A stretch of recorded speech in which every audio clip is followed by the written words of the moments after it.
What's going on, guys? Welcome back to the shelf, and today we're going to be doing something a little bit different. Today I'm going to be talking about the Season 2 premiere of The Last of Us. This is going to be fun for me because I've never really talked about TV shows on the channel before, so it will be different, and hopefully you guys enjoy hearing my thoughts. I'm going to review every episode as they air, so these reviews will likely go up on Mondays, the day after the episode, which will give me ample time to summarize my feelings on each episode. I'm going to try to avoid any spoilers from the games and just discuss the episodes themselves and what happens in them. So with that said, what did I think about Season 2, Episode 1, Future Days? Well, to be honest, I didn't love it. Now, I know I said I won't talk about the games, but I do need to say right here that a week ago, I beat the second Last of Us game for the very first time.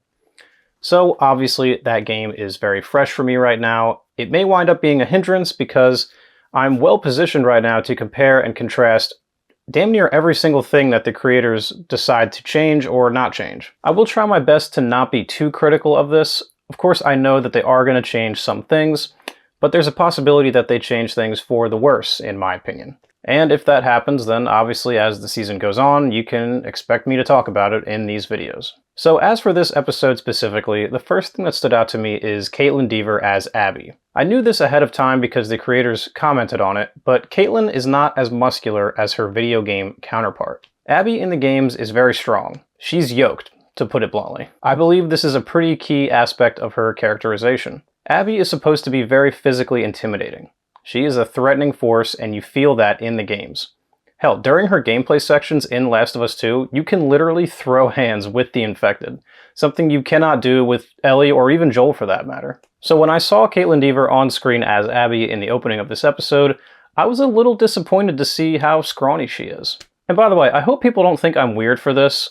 I see a lot of people online criticizing Bella Ramsey for not resembling Ellie, and to be honest, I don't really care much about that. I think it's kind of weird, frankly. We will talk about Bella later in this video, but her physicality is not an issue for me. But Abby, like I said, is supposed to be very physically intimidating. It's integral to her character, in my opinion. Now, this is only episode 1, so I'm willing to accept this on certain conditions.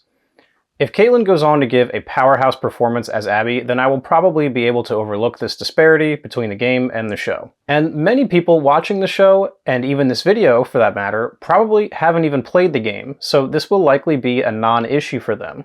So it's possible that I'm too hung up on something that many could consider a minor detail. So as the episode progresses, we get a look at life in Jackson, the settlement that our main characters occupy. During these scenes, we meet Dina and Jesse, big characters from the second game. I think their introduction is done well enough. The thing to keep in mind is that we have missed 5 years of backstory between the first season and second season.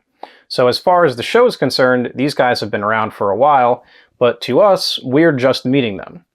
So for me, there was a bit of a disconnect as I tried to play catch up and discern what these new characters' relationships are like with Joel and Ellie, the characters that we know and love. This is probably another non-issue, as this will likely be covered over the course of the season, and it's not really something I can expect to be covered in a single episode. So I will give this a pass right now because, you know, it's the first episode, but I'll be keeping it in mind for future episodes.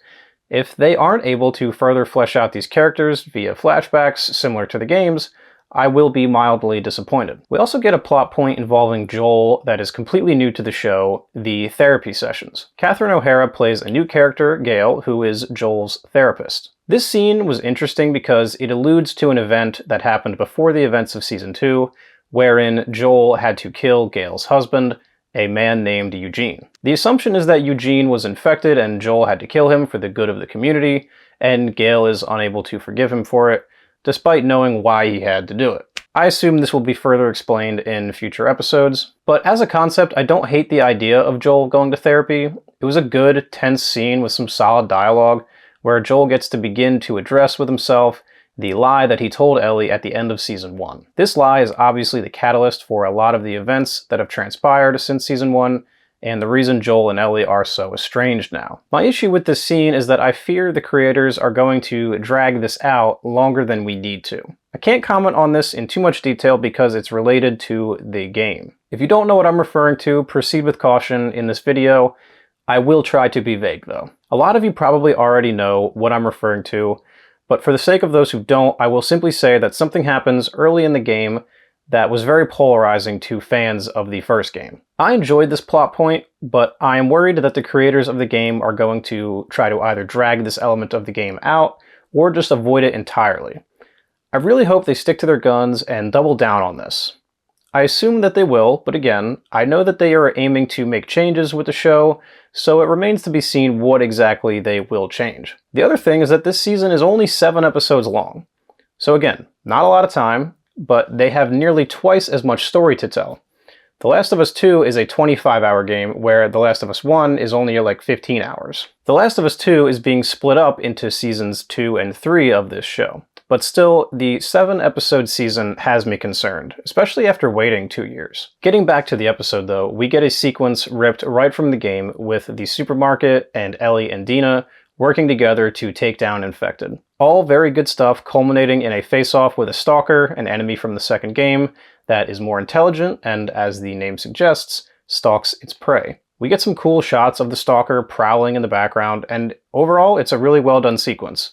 It captures the tension from similar sequences from the game very well. No complaints from me here, no notes. This scene was awesome, and probably the standout scene of the episode. Then the episode ends with the New Year's celebration where Ellie and Dina share their first kiss, where it's interrupted by the bigoted Seth, and then Joel steps in, unable to stop himself from helping Ellie, despite her essentially hating him at this point. It's all incredibly accurate to the game, down to the framing of certain scenes, and I really liked this scene as well. The actress who plays Dina is great, and I think she was a great casting. So the episode ends with Abby and her group approaching Jackson in the night ominously, as well as an indicator that the cordyceps virus is infiltrating Jackson through like some network of plants. To be honest, I'm not 100% sure what was going on there, but I'm sure that that will be an issue in subsequent episodes. So we have the human threat and the infected threat all looming over the otherwise peaceful Jackson and our characters, promising to upend their lives and set the plot into motion. So all in all, a solid end and promise of things to come. So the last thing I want to discuss is Ellie and Bella Ramsey. Without any spoilers, I will say that Ellie is a much more prominent character in the second game than she is the first game. She's older, she's more capable physically, as well as gaining a lot more agency over herself. So I think it's safe to say that the weight of carrying this season is going to be more on her shoulders than it ever was before. So my last concern is just how well Bella Ramsey is going to be able to carry the show alongside Pedro Pascal. If the show is going to be anything like the game, she's going to have a lot more to do emotionally and physically. I'm not saying Bella won't be able to do it, just that it's something I'm going to be wary of.